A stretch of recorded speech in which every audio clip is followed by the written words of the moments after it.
En 1888, les rues de Whitechapel à Londres furent envahies par la peur. Un assassin cruel et mystérieux terrorisait la ville, s'attaquant à des femmes vulnérables.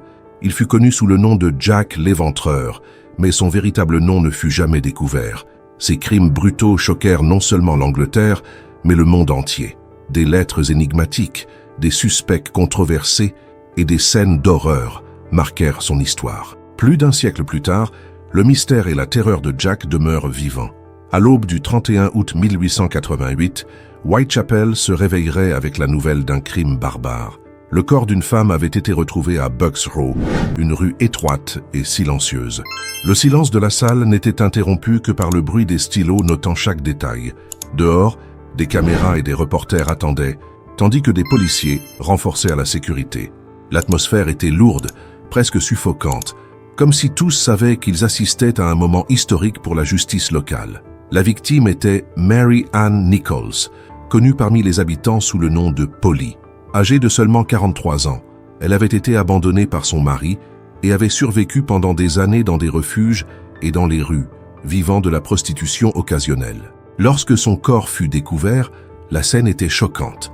Sa gorge avait été profondément tranchée et son abdomen cruellement lacéré. La brutalité du crime ne semblait pas être le fruit d'un simple vol. Il y avait quelque chose de plus, quelque chose de planifié, de froid et de méticuleux. Dans les jours qui suivirent, la peur se propagea dans les ruelles de Whitechapel. Les femmes évitaient de marcher seules la nuit et la méfiance entre les voisins grandissait. Qui serait capable d'une telle cruauté? Mais la terreur ne faisait que commencer. Moins de 2 semaines plus tard, le 8 septembre, un autre corps fut retrouvé. La victime était Annie Chapman, âgée de 47 ans. Le scénario, de nouveau, frisait l'inimaginable. La gorge tranchée, l'abdomen ouvert et des organes internes retirés avec une précision presque chirurgicale. Cette fois, il n'y avait plus de doute. Un assassin était en liberté. Ce n'était pas seulement un criminel ordinaire, mais quelqu'un qui semblait posséder des connaissances en anatomie et une compulsion pour la mutilation. La ville, déjà plongée dans la pauvreté et l'insécurité, voyait maintenant naître un ennemi invisible. Un ennemi qui choisirait ses proies parmi les plus vulnérables et qui transformerait Whitechapel en une scène d'horreur. Les victimes connues. Entre août et novembre 1888, 5 femmes verraient leur nom éternellement lié à l'une des plus grandes légendes criminelles de l'histoire. Elles sont appelées jusqu'à aujourd'hui les victimes canoniques de Jack l'Éventreur. La première fut Mary Ann Nichols, connue sous le nom de Polly. À l'aube du 31 août, son corps fut retrouvé à Bucks Row. La scène montrait clairement qu'il ne s'agissait pas d'un crime ordinaire. Sa gorge était profondément tranchée et son abdomen présentait des incisions violentes. Pour la police et pour la presse, ce ne serait que le début de quelque chose de bien plus grand. Moins de 2 semaines plus tard, le 8 septembre, la deuxième victime fut découverte. Annie Chapman, âgée de 47 ans, connut un sort encore plus brutal. Son corps fut laissé dans la cour d'une résidence, la gorge ouverte et des organes internes retirés. Le niveau de mutilation suggérait non seulement de la violence, mais aussi une connaissance de l'anatomie, comme si l'assassin savait exactement où couper. Dans la nuit du 30 septembre, la terreur s'intensifia. 2 femmes seraient attaquées en moins d'1 heure. Elizabeth Stride, 44 ans, fut retrouvée à Berners Street. Contrairement aux autres victimes, son corps ne présentait pas de mutilation importante. Seule la gorge était tranchée. Beaucoup pensent que l'assassin a été interrompu avant de terminer ce qu'il prévoyait. Peu de temps après, cette même nuit, un autre corps fut découvert à Mitre Square. Catherine Eddowes, 46 ans, avait subi une violence indescriptible. Son visage était défiguré, son abdomen ouvert et des organes retirés. Le contraste entre Stride et Eddowes montrait que, ayant été interrompu lors de la première attaque, Jack avait compensé sa fureur dans la seconde. La dernière victime canonique, Mary Jane Kelly, âgée de seulement 25 ans, fut retrouvée le 9 novembre dans sa chambre à Miller's Court. La scène était si brutale que même les enquêteurs expérimentés furent choqués. Le corps avait été pratiquement démembré, avec des mutilations extrêmes jamais vues auparavant. Pour beaucoup, ce fut le sommet de la violence de l'Éventreur. Ces 5 morts, survenus en un peu plus de 2 mois, plongèrent Whitechapel dans un état de terreur constant. C'étaient des femmes pauvres, marginalisées, qui vivaient dans l'ombre de la société. L'assassin le savait et il exploitait chaque faiblesse, attaquant là où la ville était la plus vulnérable. Mais malgré la brutalité, il y avait aussi un schéma, un style, une signature qui différenciait Jack l'Éventreur de tout autre criminel de son époque, la scène des crimes. Les crimes de Jack l'Éventreur n'étaient pas seulement des meurtres, c'étaient de véritables spectacles d'horreur, soigneusement mis en scène dans les rues et les ruelles de Whitechapel. Chaque corps retrouvé révélait non seulement une violence indescriptible, mais aussi un message clair. L'assassin défiait la police, la société et même la moralité de l'époque. Les scènes de crime partageaient un schéma. Les victimes étaient généralement attaquées à l'aube, dans des rues sombres ou des lieux isolés. Le premier coup était presque toujours une coupe profonde à la gorge, capable de réduire la victime au silence en quelques secondes. Ensuite, l'assassin agissait avec froideur, ouvrant l'abdomen et retirant des organes internes. Dans le cas d'Annie Chapman, le corps fut laissé dans une cour, presque comme une exposition macabre. L'utérus avait été retiré et certains enquêteurs croyaient que l'assassin emportait des parties des victimes comme des trophées. À Mitre Square, où fut retrouvé le corps de Catherine Eddowes, la scène était encore plus troublante. En plus de la gorge tranchée et de l'abdomen ouvert, le visage de la victime avait été défiguré par des coupures profondes, comme si Jack voulait effacer son identité. Près des lieux, la police trouva un message énigmatique écrit sur un mur. « Les Juifs sont les hommes qui ne seront blâmés pour rien ». On ne sait toujours pas si la phrase a été laissée par l'assassin ou si ce n'était qu'une coïncidence macabre. Le sommet de la brutalité vint avec Mary Jane Kelly. Contrairement aux autres victimes assassinées dans des lieux publics, Kelly fut tuée à l'intérieur de sa chambre. Cela donna à l'assassin plus de temps et d'intimité pour agir. Le corps était si mutilé qu'il pouvait à peine être reconnu comme humain.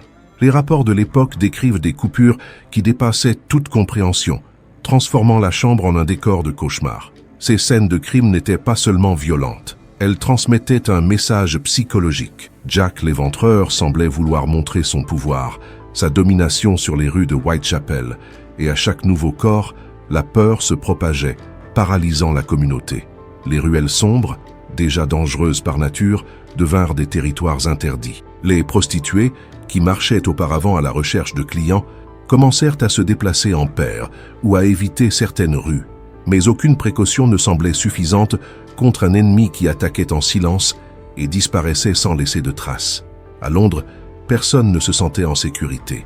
La ville n'était plus seulement le cœur de l'Empire britannique, elle était désormais aussi le théâtre de l'un des plus grands mystères criminels de tous les temps. Le rôle de la presse. Si Jack l'Éventreur a marqué l'histoire, ce n'est pas seulement pour sa brutalité. La presse a joué un rôle fondamental dans la transformation de ces meurtres en un phénomène mondial. À la fin du XIXe siècle, les journaux populaires, connus sous le nom de Penny Dreadfuls, se disputaient l'attention du public avec des titres de plus en plus sensationnalistes. Et à Whitechapel, ils trouvèrent la scène parfaite pour augmenter leurs ventes. À chaque nouveau crime, des foules se rassemblaient devant les kiosques à journaux, avides de détails sanglants. Des récits minutieux décrivaient les coupures sur les victimes, les mutilations, les ruelles sombres où les corps étaient retrouvés. Plus le récit était choquant, plus les exemplaires se vendaient. La violence se transformait en spectacle et le nom de Jack se répandait comme une traînée de poudre parmi la population. C'est dans ce contexte que surgirent les fameuses lettres attribuées à l'assassin. En septembre 1888, la lettre « Cher patron » arriva à la Central News Agency. Écrite sur un ton moqueur, elle portait pour la première fois la signature « Jack the Ripper », soit Jack l'Éventreur. Bien que beaucoup pensent qu'elle a été forgée par des journalistes en quête d'audience, elle marqua la création d'une identité pour le criminel. Peu après, la carte postale Saucy Jackie renforçait le surnom et commentait les meurtres d'Elizabeth Stride et de Catherine Eddowes, commis la même nuit. Et puis vint la plus troublante de toutes, la lettre de l'enfer, envoyée à George Lusk, président d'un comité de vigilance. À l'intérieur de l'enveloppe, il y avait une boîte contenant une partie d'un rein humain, supposément retiré de Catherine Eddowes. Authentiques ou non, ces lettres attisèrent encore plus la peur collective. Pour la population, Jack n'était pas seulement un assassin, mais un esprit cruel qui se moquait des autorités, jouant avec la police et la presse. Le résultat fut dévastateur. Des titres alarmants résonnaient dans tout Londres. Encore un meurtre à Whitechapel. Le monstre frappe à nouveau. La peur quittait les ruelles de l'Est londonien pour atteindre les demeures de l'élite qui se souciait rarement du sort des prostituées. Maintenant, tout le monde parlait de lui. Jack avait cessé d'être un simple homme pour devenir une légende vivante, construite et amplifiée par les mots imprimés. Et plus la presse alimentait cette image, plus il semblait impossible de le capturer. Les lettres mystérieuses. Au plus fort des meurtres, alors que Londres vivait déjà paralysée par la peur, un nouvel élément surgit pour alimenter le mystère. Les lettres envoyées à la police et aux journaux. Plus de 300 messages parvinrent aux autorités, prétendant provenir de l'assassin. La plupart furent rapidement écartés comme des plaisanteries de mauvais goût, mais quelques-unes restèrent gravées dans l'histoire. La première et la plus célèbre fut la lettre Cher Patron, reçue le 27 septembre 1888 par la Central News Agency. Écrite à l'encre rouge, elle avait un ton provocateur et moqueur. L'auteur y disait rire de la police, affirmait qu'il n'arrêterait pas de tuer et promettait de couper les oreilles de sa prochaine victime. La signature, inédite jusqu'alors, resta marquée à jamais. Jack the Ripper. De nombreux chercheurs pensent que la lettre fut forgée par des journalistes, cherchant à vendre plus d'exemplaires. Mais vrai ou non, c'est elle qui donna son nom à l'assassin et l'immortalisa. Quelques jours plus tard, le 1er octobre, arriva la carte postale Saucy Jackie. La carte faisait directement référence au meurtre d'Elizabeth Stride et de Catherine Eddowes, survenu la même nuit. La coïncidence temporelle souleva des doutes. Était-ce l'assassin lui-même qui se moquait des autorités, ou simplement quelqu'un de bien informé par les nouvelles des journaux? Mais la plus troublante de toutes fut la lettre de l'enfer, reçue par George Lusk, président d'un comité de vigilance formé par des habitants de Whitechapel. Contrairement aux précédentes, celle-ci n'avait pas un ton moqueur, mais une cruauté pure. L'auteur disait avoir envoyé la moitié d'un rein humain retiré d'une victime.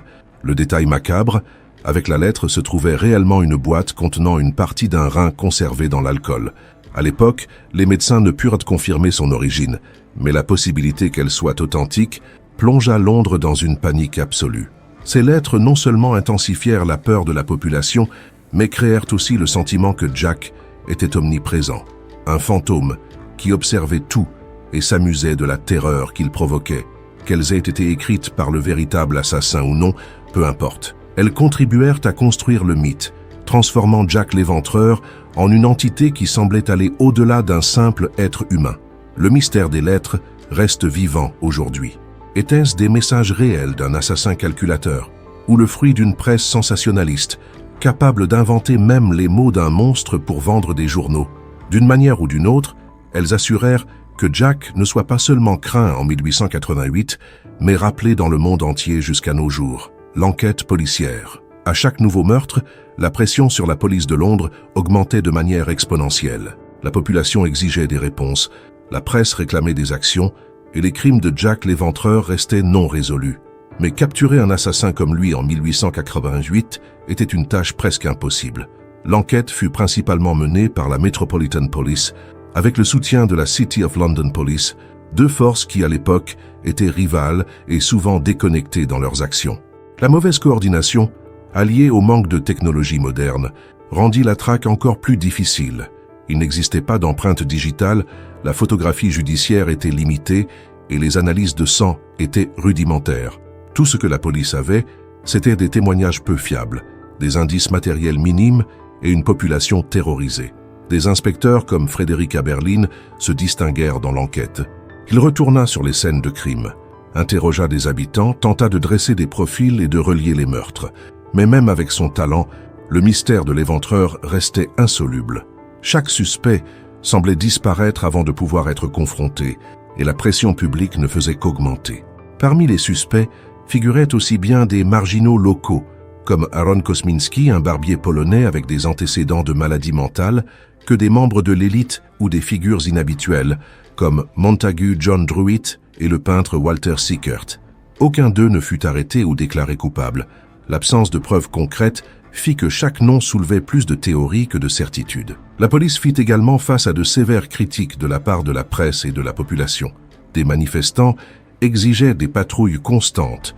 Le sentiment que Jack pouvait frapper à tout moment générait une panique collective. À Whitechapel, les femmes évitèrent de marcher seules. Les ruelles étaient patrouillées par des habitants et la peur semblait imprégner même les cafés et les pubs locaux. Pour aggraver la situation, la circulation de lettres supposément de l'assassin lui-même provoquait une humiliation institutionnelle. Le sentiment était que Jack non seulement tuait, mais se moquait de la police, choisissant ses victimes pendant que les autorités désespérées tentaient en vain de le capturer. Finalement, l'enquête devint un cas de frustration. La police rassembla des rapports détaillés, des profils de suspects et des témoignages, mais Jack disparut aussi mystérieusement qu'il était apparu. Et c'est précisément cet échec, cette absence de solution, qui transforma l'assassin en une légende. Ce qui avait commencé comme une série de meurtres brutaux se transforma en l'une des plus grandes énigmes criminelles du monde. Jack l'Éventreur ne laissa aucune trace que la science de l'époque pouvait suivre, et son identité resta, et reste encore, enveloppée de mystères. Principaux suspects. Dès les premiers meurtres, la police et la société cherchèrent des réponses. Qui pouvait commettre une telle cruauté? Au fil des mois, divers noms apparurent, certains plus plausibles, d'autres de simples conjectures. À ce jour, Jack l'Éventreur reste sans identité confirmée, mais les suspects façonnent l'imaginaire collectif. Parmi les plus cités se trouve Aaron Kosminski, un barbier juif polonais qui vivait à Whitechapel. Il souffrait de maladies mentales et avait des antécédents de comportements violents. Des recherches modernes, y compris des analyses d'ADN sur un châle supposément lié à une victime, désignent Kosminski comme le coupable probable, bien que la validité scientifique soit discutable. Pour beaucoup, il est le suspect le plus cohérent, même si rien n'a été prouvé de son vivant. Un autre nom fréquemment cité est celui de Montague John Druitt, avocat et enseignant. Druitt disparut peu après la fin des meurtres, alimentant les spéculations selon lesquelles il pourrait être l'assassin. Sa mort, quelques mois plus tard, amena la police à le considérer comme l'un des principaux suspects, mais sans preuve concrète. Le peintre Walter Sickert rejoignit la liste des suspects bien plus tard, grâce à des théories modernes défendues par certains auteurs. Il aurait montré une obsession pour les femmes assassinées et de supposées connexions artistiques avec les scènes de crime. Cependant, les critiques soutiennent que les preuves sont circonstancielles et peu fiables.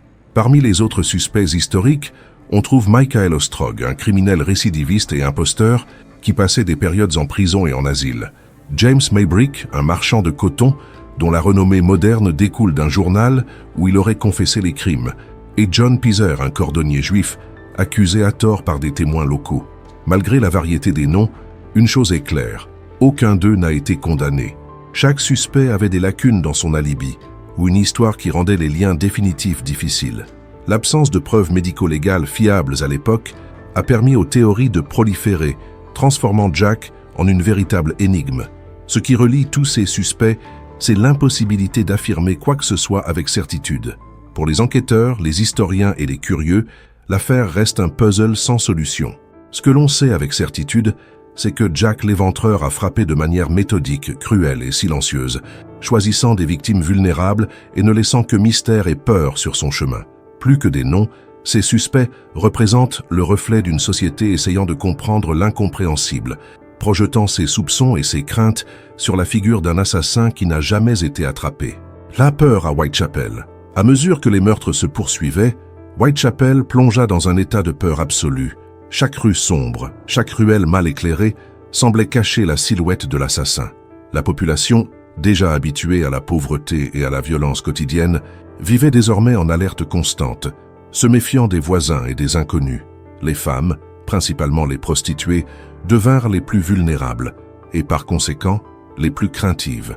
Marcher seul la nuit était presque impossible.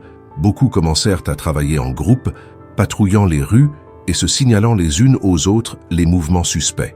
De petits comités de vigilance virent le jour parmi les habitants, des hommes et des femmes qui s'unissaient dans une tentative désespérée de protéger leurs voisines. Des lanternes étaient apportées en permanence, les portes et les fenêtres étaient verrouillées plus soigneusement, et les ruelles autrefois communes devinrent interdites. La presse contribuait à amplifier la panique. Des titres sensationnalistes circulaient quotidiennement. Encore une victime à Whitechapel, le monstre frappe à nouveau. Les histoires sur les lettres envoyées par l'assassin, incluant des menaces et des récits de trophées macabres, montraient clairement que Jack semblait être toujours aux aguets. Le sentiment était qu'il connaissait chaque rue, chaque visage, chaque routine de la communauté. Les pubs, qui étaient autrefois des lieux de rencontre et de soulagement pour les habitants, se transformèrent en lieux de murmures et de tensions. Chaque conversation incluait des discussions sur les suspects, des théories sur la prochaine cible et des rumeurs sur de nouvelles morts. Même les enfants ressentaient la tension. Les enseignants rapportaient des élèves terrorisés, ayant peur de rentrer chez eux le soir. La police patrouillait les rues, Mais la peur ne diminuait pas. Chaque sirène, chaque pas pressé dans les ruelles éveillait les soupçons et l'anxiété. La population commença à se rendre compte que la violence n'était pas aléatoire, mais dirigée contre des personnes marginalisées, principalement des femmes que la société méprisait déjà. Ce schéma transformait le crime en une arme d'intimidation, montrant que personne, pas même la police, ne pouvait garantir la sécurité. Whitechapel devint un territoire partagé entre la survie et la peur. Jack l'Éventreur n'assassinait pas seulement, il contrôlait la ville par la terreur psychologique. Chaque corps, chaque lettre et chaque nuit silencieuse rappelaient à tous qu'il pouvait frapper à tout moment, n'importe où, et que personne ne connaîtrait jamais sa véritable identité. La terreur qui commença dans l'ombre des ruelles se répandit dans tout Londres, devenant une légende et une peur collective, alimentant des histoires qui traverseraient des siècles. La fin des crimes. En novembre 1888, quelque chose d'inattendu se produisit. Après des mois de terreur absolue, les meurtres de Whitechapel cessèrent tout simplement.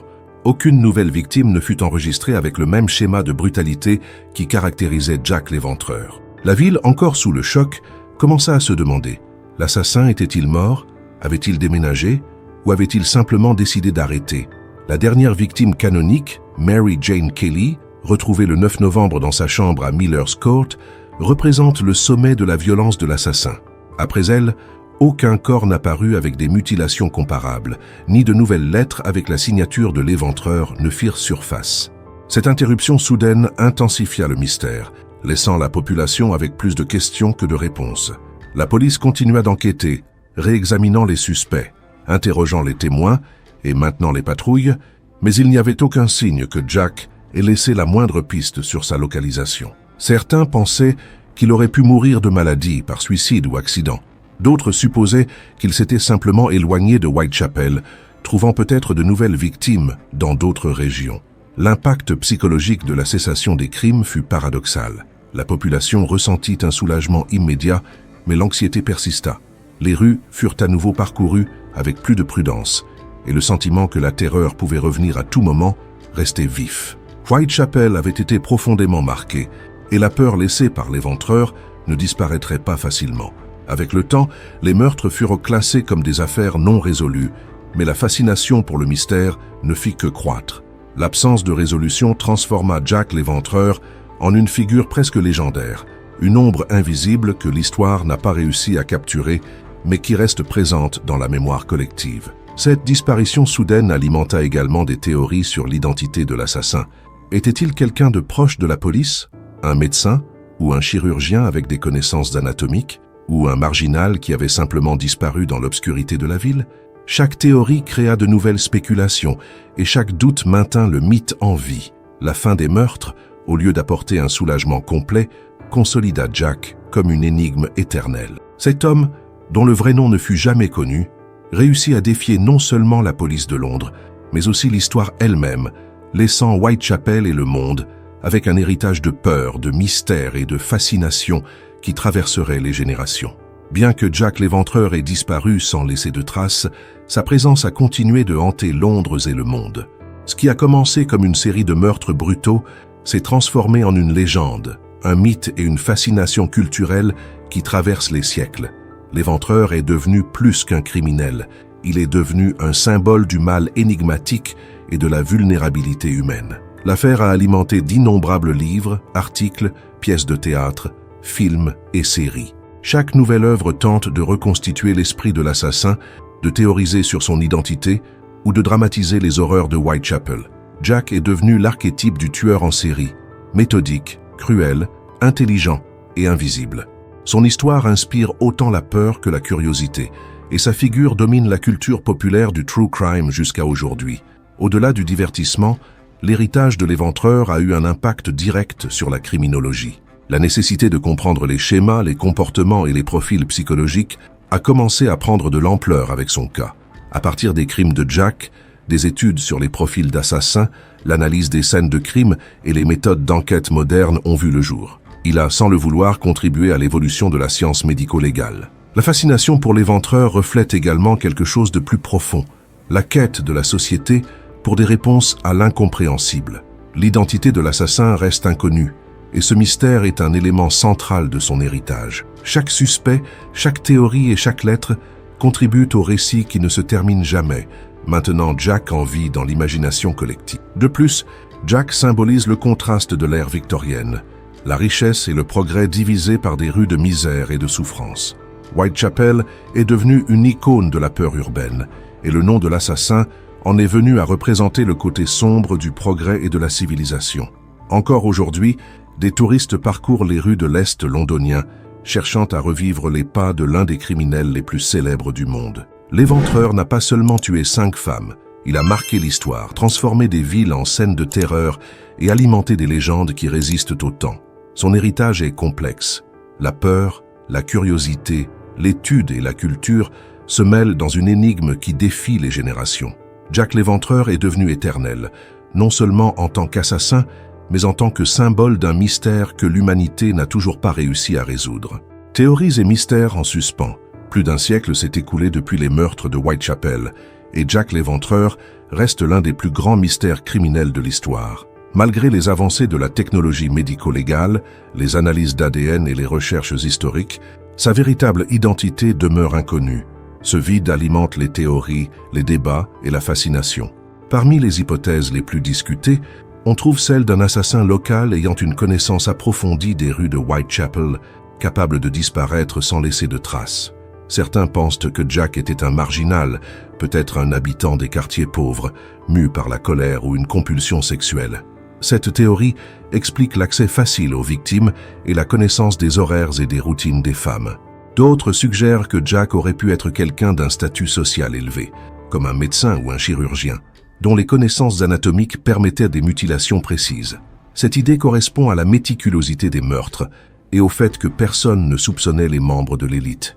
Des noms comme Montagu John Druitt ou des médecins locaux sont cités dans ce contexte, mais aucune preuve concrète ne le confirme. Il existe également des théories modernes, impliquant des immigrants, des criminels atteints de troubles mentaux ou des personnalités publiques, mais presque toutes restent spéculatives. Ce qu'elles ont toutes en commun, c'est la tentative de donner un sens à un crime qui, par sa nature, a semblé aléatoire et incompréhensible. Jack n'a laissé aucune preuve, aucune confession claire, seulement une traînée de morts et de lettres provocatrices. Le mystère des lettres, la disparition soudaine après les crimes, et le fait que Whitechapel n'ait jamais enregistré de meurtre similaire dans les semaines suivantes contribuent à l'aura presque surnaturelle qui entoure Jack. Il est devenu une énigme qui défie la logique, la police et même la science moderne. Au-delà des théories sur son identité, il y a aussi des débats sur la motivation psychologique de l'assassin. Était-ce le plaisir, la haine, le désir de pouvoir ou simplement une compulsion incontrôlable? Les réponses restent impossibles à confirmer. Jack, d'une certaine manière, est devenu un symbole du mal sans explication, un reflet de la peur humaine face à l'incompréhensible. Même après plus de 130 ans, l'histoire de l'Éventreur continue d'inspirer des études, des documentaires, des livres et des débats. Chaque nouvelle recherche apporte des indices, mais aucune preuve définitive. Jack reste invisible, omniprésent dans son absence, et son héritage continue d'alimenter la fascination pour l'inconnu, pour le danger caché et pour la terreur qui ne s'explique jamais complètement. Le mystère qui perdure. L'affaire de Jack l'Éventreur n'est pas seulement une histoire de crime, c'est une fenêtre sur le Londres victorien, ses inégalités et les limites de la connaissance humaine face au mal. Il demeure un symbole de la terreur, de l'inconnu et de la vulnérabilité des personnes face à la cruauté absolue. Malgré des enquêtes minutieuses, des suspects désignés et des théories élaborées, personne n'a jamais réussi à découvrir la véritable identité de l'Éventreur. Son absence a laissé un vide qui alimente des décennies de débats, de recherches et de spéculations. Chaque détail, chaque lettre, chaque corps retrouvé est devenu une pièce d'un puzzle que l'histoire n'a pas réussi à compléter. L'impact culturel de l'affaire est profond. Jack a inspiré des romans, des films, des documentaires et des études criminelles qui traversent les générations. Il représente à la fois la terreur réelle et la peur psychologique qui se propage dans une communauté face à l'inconnu. Whitechapel, avec ses ruelles sombres et ses rues étroites, est devenue une icône de la peur urbaine et de la violence sociale, rappelant que l'histoire de l'Éventreur ne concerne pas seulement des meurtres, mais aussi la société qui les a produits. De plus, L'affaire a directement influencé l'évolution de la criminologie moderne. Elle a mis en évidence la nécessité de profils psychologiques, d'études médico-légales et de méthodologies d'enquête qui, au XIXe siècle, étaient encore embryonnaires. Jack, sans le savoir, a façonné les voies de la science criminelle, montrant que certains esprits criminels défient toute méthode conventionnelle de capture. L'éventreur est aussi un rappel de la fragilité humaine. Les victimes, des femmes pauvres et marginalisées, représentent celles que la société ignore souvent. Jack a exploité cette vulnérabilité, rappelant que le mal se cache souvent dans l'ombre et s'attaque à ceux qui sont les plus exposés. Même après plus de 130 ans, Jack reste invisible, mais présent dans la mémoire collective. Son héritage est complexe. La peur, le mystère, l'étude et la fascination coexistent autour de son nom. Il prouve que certains crimes transcendent le temps et que certaines énigmes ne seront peut-être jamais résolues. Jack l'Éventreur a disparu, mais n'a jamais été oublié. Son nom résonne dans les rues de Whitechapel, dans les livres d'histoire, sur les écrans de cinéma et dans l'esprit de tous ceux qui tentent de comprendre l'incompréhensible. Il demeure, pour toujours, l'assassin qui a défié la police, la société et l'histoire elle-même, ne laissant que mystère, peur et fascination éternelle.